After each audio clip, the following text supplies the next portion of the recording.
In honor of Teenage Mutant Ninja Turtles, I will wear the Yankees hat because they are from New York.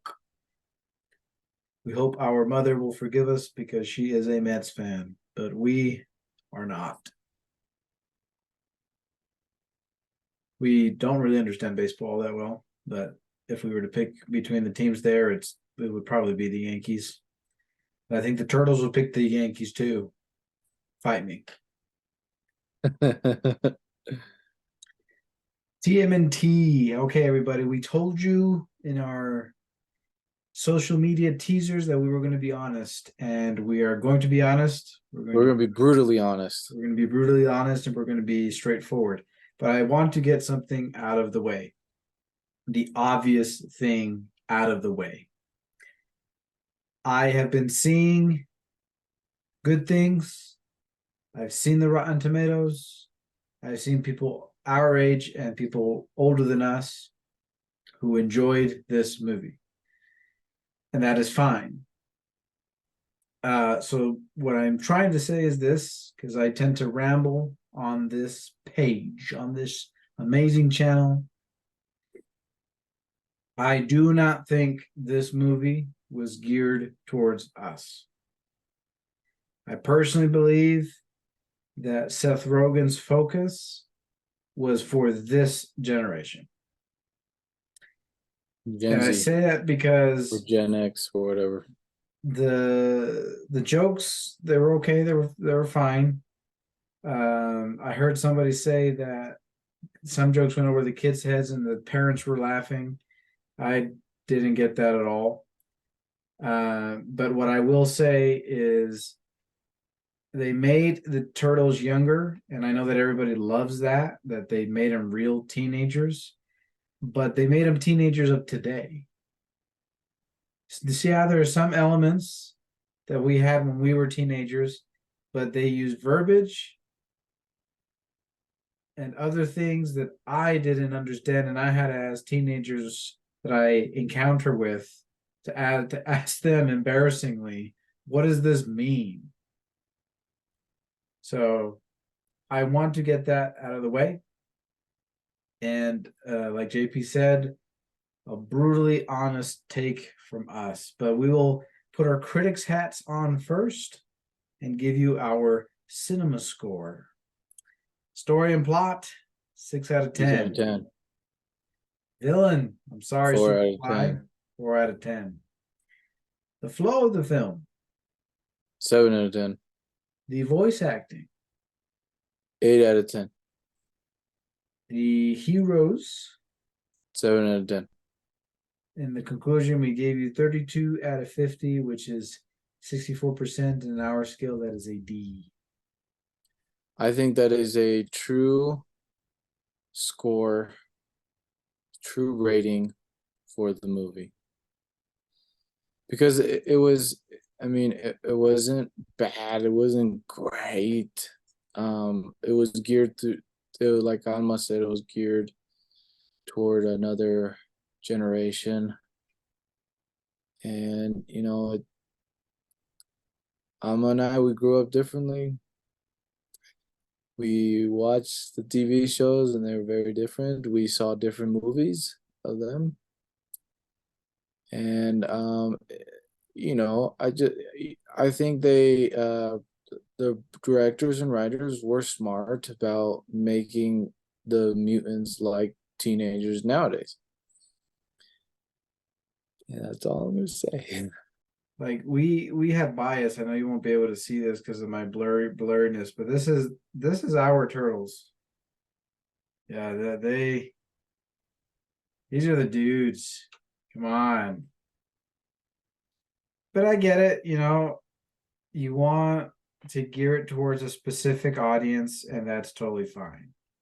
We have seen the originals, not recently, and it was. I want to interject just a little bit. I just, like I'm gonna say, like some of the jokes were funny and some of them were not. I understood most of them.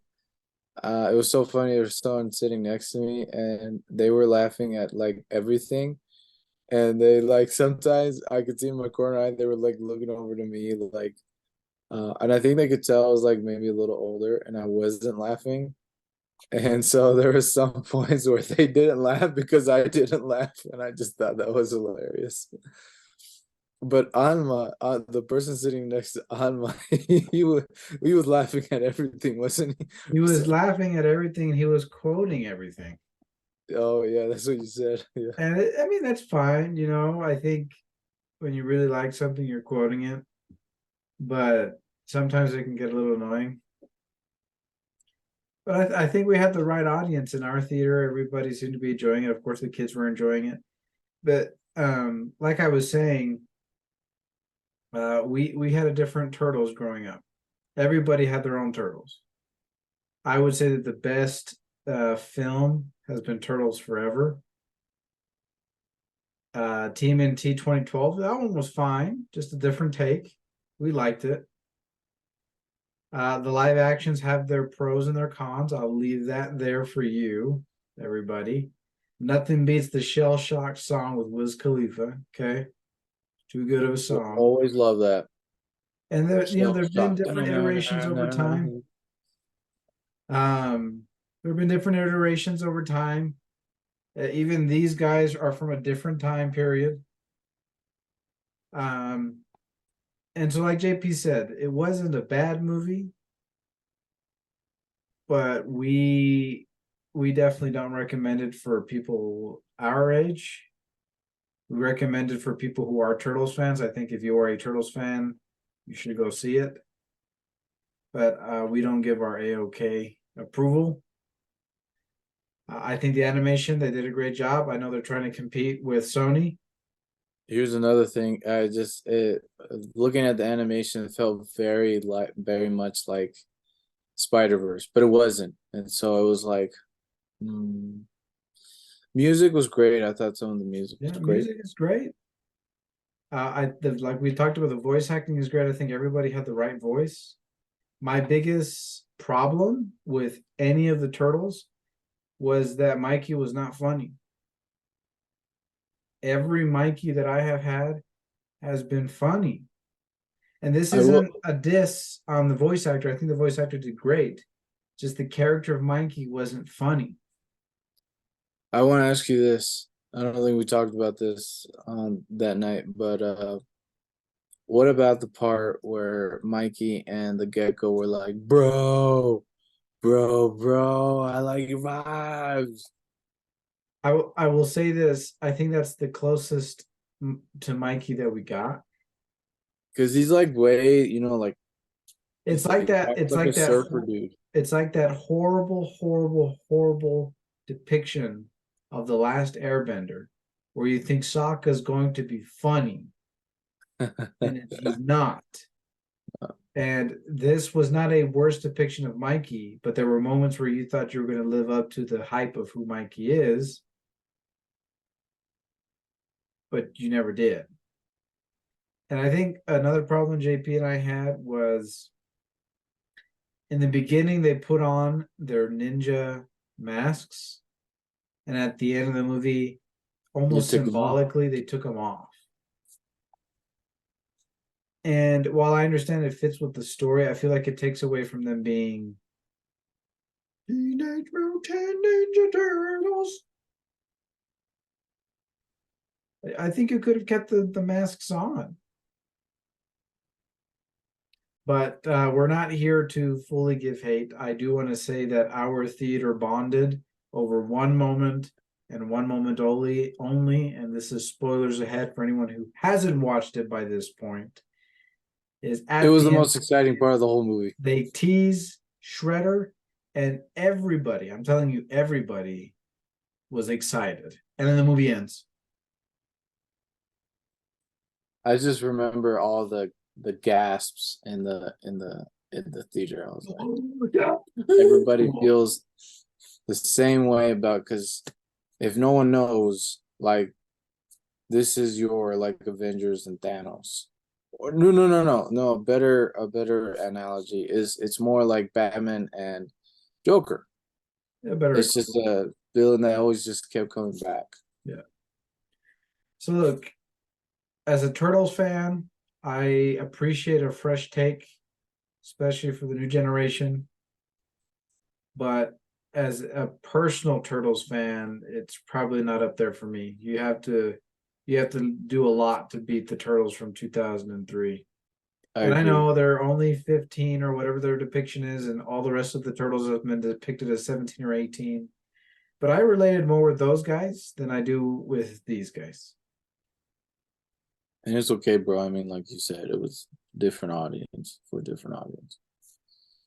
So that is our first film review of August. We hope you liked it. Please like and subscribe. Don't hate us. Be nice in the comments, please. We have Blue Beetle next. We will tell you how we feel, because you know how we feel about DC. You know how I feel about DC specifically. And we hope by the end of this month, we give you a better update of where we are at with our story concept for Batman Beyond, which we have now entitled Batman Beyond: The Mantle of Batman. Most looking forward to Loki. But there's not a lot of movies.